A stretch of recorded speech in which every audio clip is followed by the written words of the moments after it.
This is RTV6 News at 11, working for you. Praying that they find them because it could happen to anyone, anytime. Now at 11, what started as an online sale ends in a crime. An Indianapolis woman is sharing her story so the same thing doesn't happen to you. A Central Indiana doctor sacrificed his life to save others, according to the obituary honoring his life.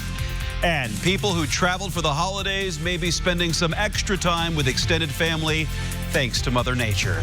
Good evening to you here at 11 o'clock, and we start here with the forecast tonight. Many of you get ready to head back to work or school after the holiday weekend. Storm Team 6 meteorologist Kyle Mounts is helping you prepare. Kyle. And Mark, we've still got some wet weather here, but fortunately it's all fairly light. As we look at Storm Team 6 radar, it's really focused over the eastern half of central Indiana, and we have had a fairly persistent band now of some snow showers around Newcastle, Connorsville into Liberty and Richmond. A chilly rain back to the west into Greenfield, and this is the area where we could see a light coating of some snow as we go through the next couple of hours. Even around Kokomo, radar indicating mixing in a few snowflakes there. Otherwise, a chilly rain, and looks a little messy here as we go through the overnight. But again, the precipitation is going to be on the light side and tapering off as we go toward tomorrow morning. Just an isolated rain or snow shower left. Temperatures, though, they are still well above the freezing mark, so that is good news. I think the roads are still going to be in good shape as you head out in the morning. Mostly dry conditions and temperatures in the middle 30s.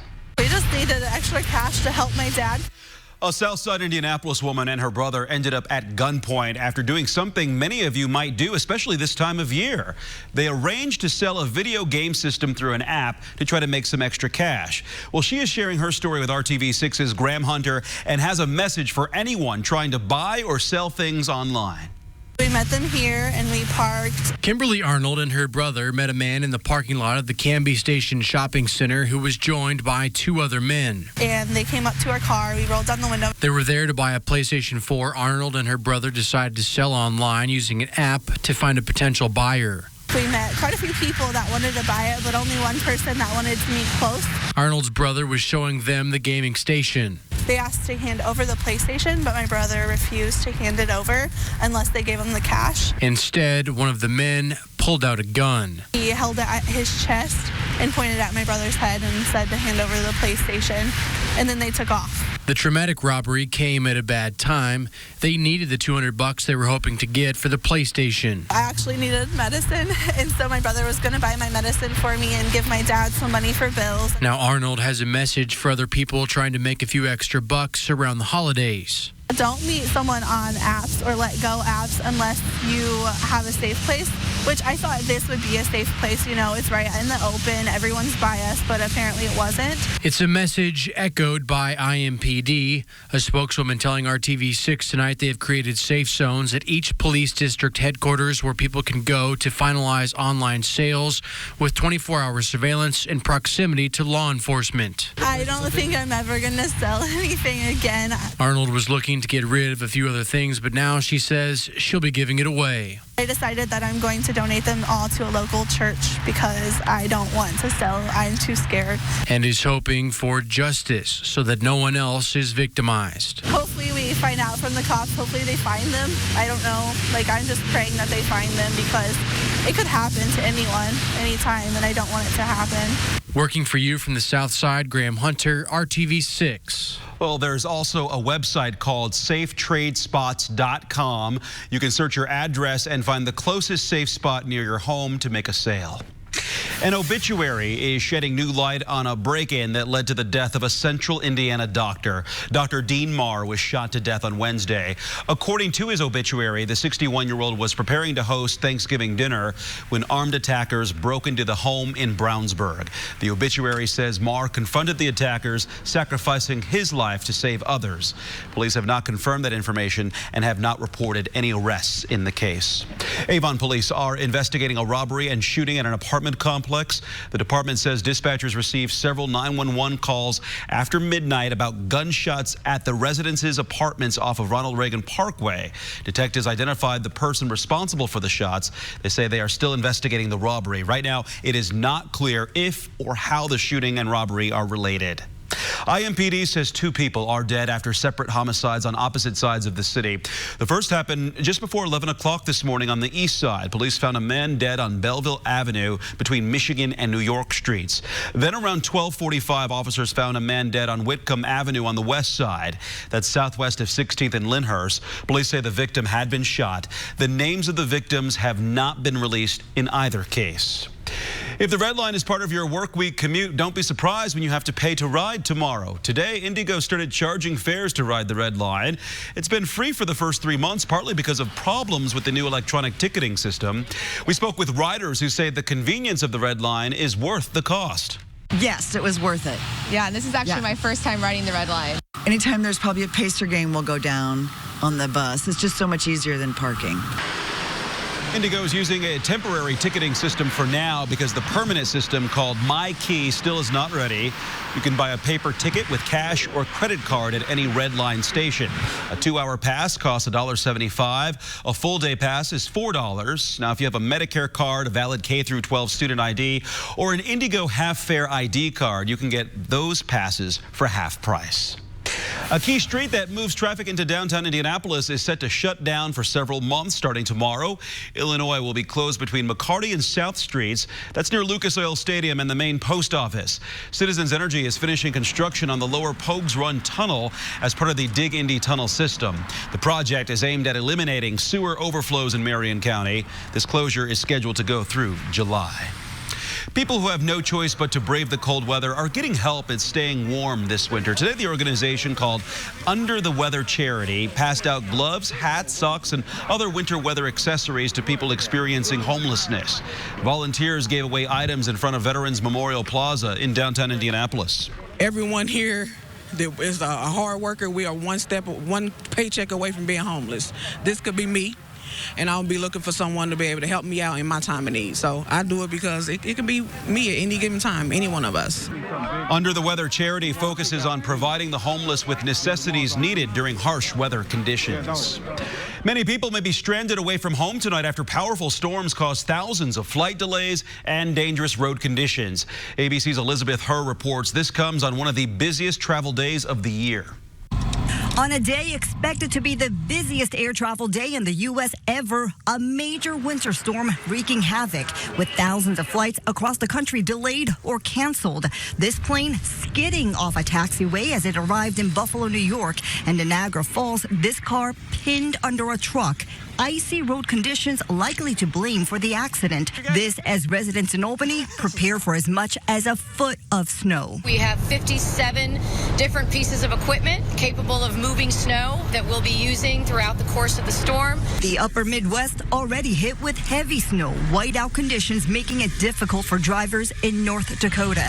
And in Minnesota, more than 1.5 feet of snow buried parts of the state, leaving snowplows struggling to keep up as drivers abandoned their vehicles on the highway. Cars buried underneath these huge drifts in Duluth. The cleanup underway in Deadwood, South Dakota after the storm dropped nearly 1 foot of snow there and the extreme blizzard conditions in the state turned deadly. A plane carrying 12 people crashed shortly after takeoff, killing 9 people, including 2 prominent Idaho businessmen, 2 children, and the pilot. Now, as the storm moves towards the East Coast, cities from New York to Boston could see a wintry mix of rain and sleet, complicating Monday's commute. Drivers should use extreme caution if they need to be on the road, and they should avoid traveling if they can in areas of heavy snowfall. This as a new storm is building on the West Coast, already dumping snow on parts of Washington state. Elizabeth Herr, ABC News, New York. Well, now that it is December, you may be expecting the cold, and that's what we'll have on Monday, but also a temperature climb we'll talk about in your 7-day forecast. It's a momentous occasion. I mean, you think about it, this is awesome. Legal marijuana is creeping closer to Indiana. Recreational sales of the drug started today in a neighboring state with some exceptions. The White House is responding to an offer to take part in the impeachment proceedings against him, what his legal team announced today. And while you're out shopping for the holidays, we hope you'll consider donating to the RTV6 Toy Drive. Our collection on Monument Circle is this Thursday from 6 a.m. to 6:30 p.m. You can also drop off toys at several locations, including participating Applebee's and used stores. For a full list, go to theindychannel.com and click on the 6 Shines On Toy Drive link. You're watching RTV6 News at 11. Shave. Make more of what's yours. This is RTV6 News at 11, working for you. Police believe a 19-year-old woman driving in Marion died after a passenger in her own car shot her with an AR-15. 22-year-old Austin Smith faces criminal recklessness and reckless homicide charges. He's accused of firing the weapon from the back seat, hitting and killing Annalisa McMillan. This happened Tuesday at the intersection of Mason Boulevard and South Baldwin Avenue. 2 other passengers were not injured. An urgent search is underway for 4 teenagers who escaped from a jail in Nashville, Tennessee. 2 of those teens are murder suspects. Investigators say the inmates were on a work detail at a juvenile detention center last night when their night staff supervisor left to break up a fight inside. The teens got in an elevator and ran out of the building. Police say all 4 should be considered dangerous. Police say there is no clear motive for a shooting that injured 11 people in a tourist hotspot in New Orleans. 2 people are now in critical condition. This shooting happened early this morning on a busy street in the French Quarter.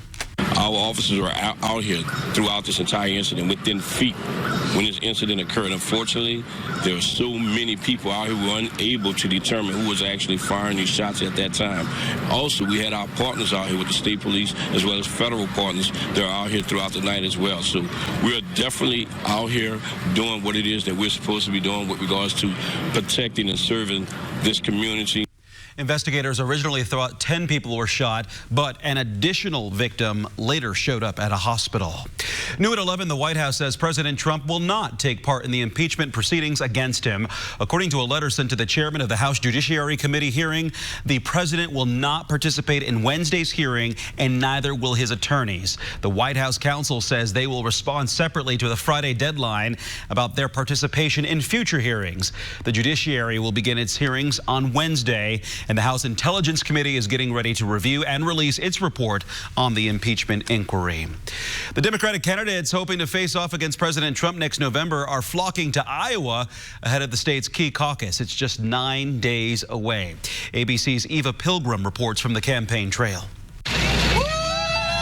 With just 64 days until the Iowa caucus, Democrats are blitzing the state. They're probably scaring all the customers out. Former Vice President Joe Biden kicking off an 8-day, 18-county, 800-mile road trip across the state that he's calling, in Biden fashion, the No Malarkey Bus Tour. We're going the last 2 months here.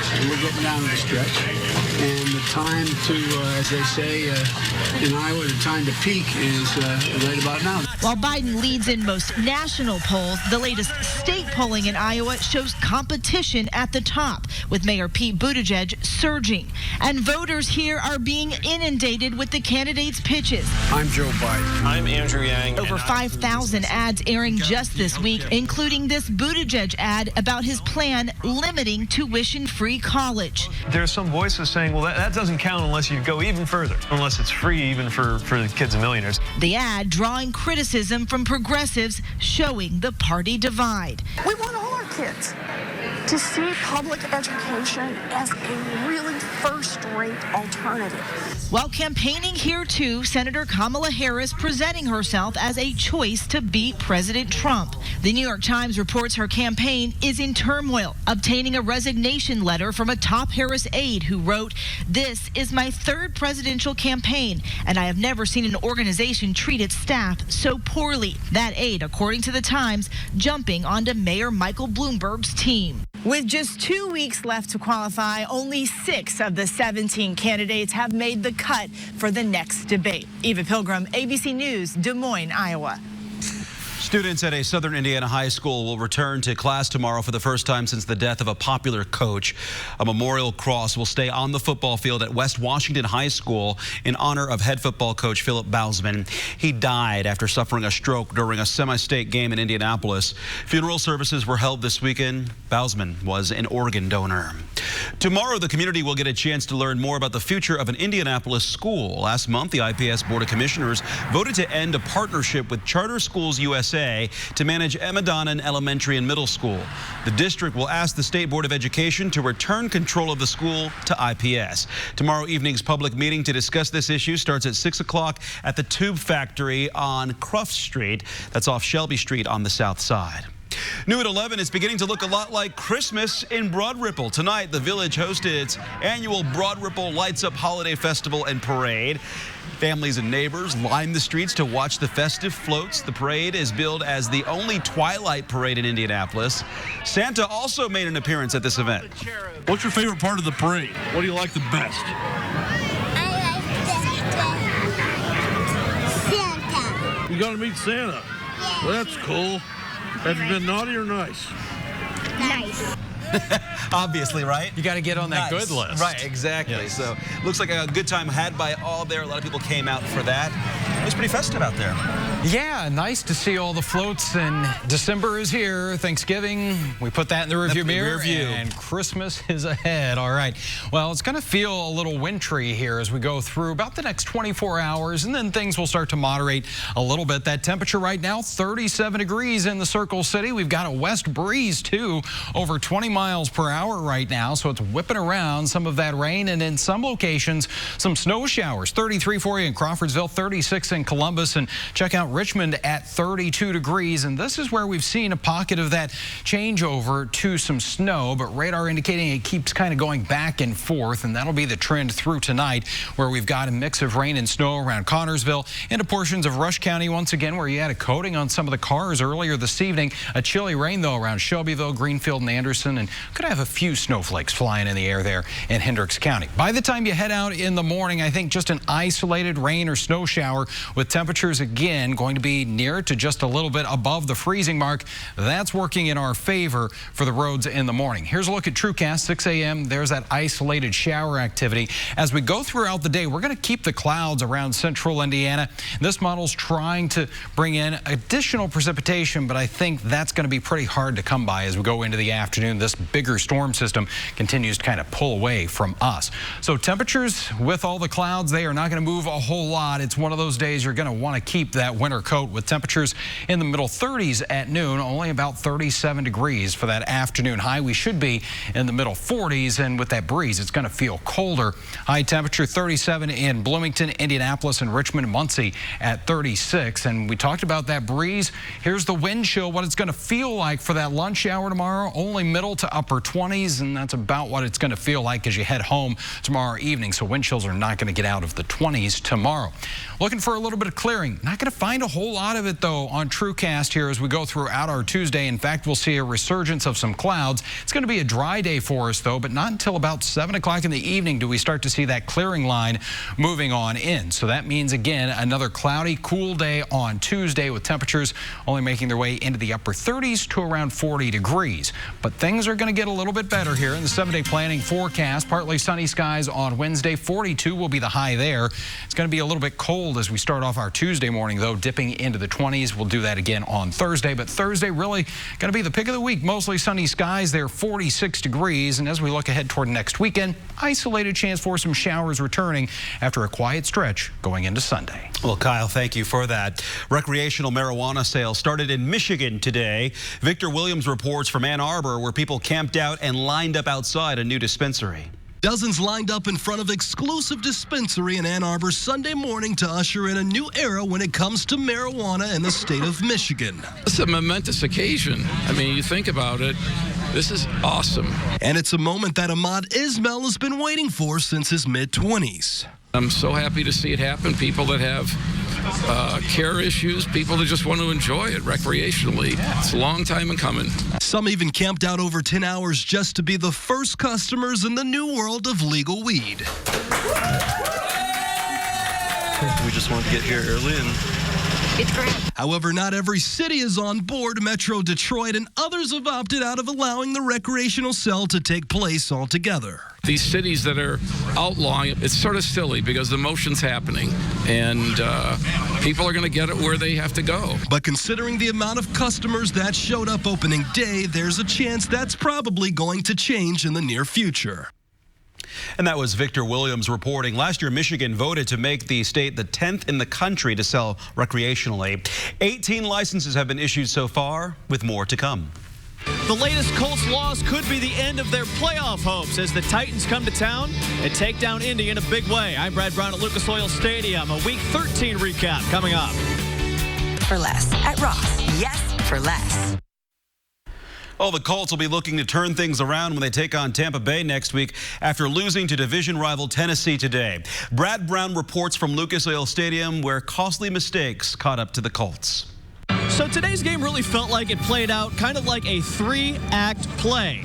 But in the end, the Colts were left with a 31-17 loss and perhaps the end of their playoff contentions. We'll get more to that here in just a couple of minutes. But it started off just great for the Colts today as the defense really set the tone early in this one. A couple of takeaways in the first quarter, fumble recovery, and the first one led to the Jack Doyle touchdown that made it a 7-0 advantage. Another one later got back, and the Colts eventually would work their way toward 5 quarterback sacks in the first half as well. So that added up to a 10-7 lead at halftime. Act 2 would put the Colts in the lead. The opening drive of the third quarter included a couple of big gainers. Zach Pascal, who was over 100 yards all day, helping to move the ball down the field. And Jack Doyle looked good early in the absence of Eric Ebron. A Nyheim Hines touchdown from a yard out had the Colts with a 17-7 advantage. Then the next part of the game really turned into Colts mistakes, adding up to Tennessee points. A Jacoby Brissett interception later in the third quarter eventually led to a Tennessee field goal, and the game would be tied at 17 apiece. In the fourth quarter, the Colts driving down the field, seemingly ready to come and put some points on the board to take the lead, and then it would be the second blocked field goal of the day. Adam Vinatieri's 46-yarder knocked down at the line. Ty Smith would run that one all the way back for a touchdown, and all of a sudden the Colts went from potentially being up to being down 24-17. Another interception on the next possession from Brissett would lead to the dagger of a touchdown from Ryan Tannehill. That 40-yard pass to the end zone made it 31-17, and that would eventually be the final score as Act 3 ended with the Colts looking for more answers here as their record falls to 6-6. I mean, it hurts, especially, got to have a game, and, all the work that you put in practice, have a good game plan, and they come out and we didn't finish. It definitely hurts. They're a very good defense, first off. They're tough, give you multiple looks, multiple coverages, so we couldn't consistently move the ball as well as we would like. It's just a question of making plays in the fourth quarter, critical third down plays or stops or, not having a negative play that puts you behind the chains. We've made a few critical errors. The sidebar story in all of this, once again, is going to be the Colts special teams, and 3 misses today. Could the entire special teams unit use some work right now? Yes, that seems to be the case. Again, I've got my head down. I can't tell you what happens in front of me when that's all going. We'll watch film tomorrow, and I know it's a normal thing that we say, but I'm sure there'll be some corrections. So now the Colts have lost 4 of their last 5, and with a record of 6-6, the bottom line is this. They're going to need to win their final 4 games to even be in the playoff conversation for a wild card, as they're now in 3rd place in the division. Next up, they travel to Tampa for a game next Sunday against the Buccaneers. At Lucas Oil Stadium, Brad Brown, RTV6 Sports. We have the meat. If you think the Indianapolis Zoo's holiday display is the best in the business, let USA Today know. Voting for the site's 10 Best Zoo Lights competition ends at noon tomorrow. Indianapolis has finished in the top 5 3 years in a row. Christmas at the Zoo goes through December 30th. And if you still need to put your Christmas lights up, you might want to skip on tomorrow, but just because of the cold. Really, it's a pretty quiet stretch of weather coming our way the next several days, and those temperatures not bad by Thursday. You can get all that done outside, right? Thanks for joining us tonight. It's been great having you along. Good Morning Indiana comes your way at 4:30. Have a good night, everybody.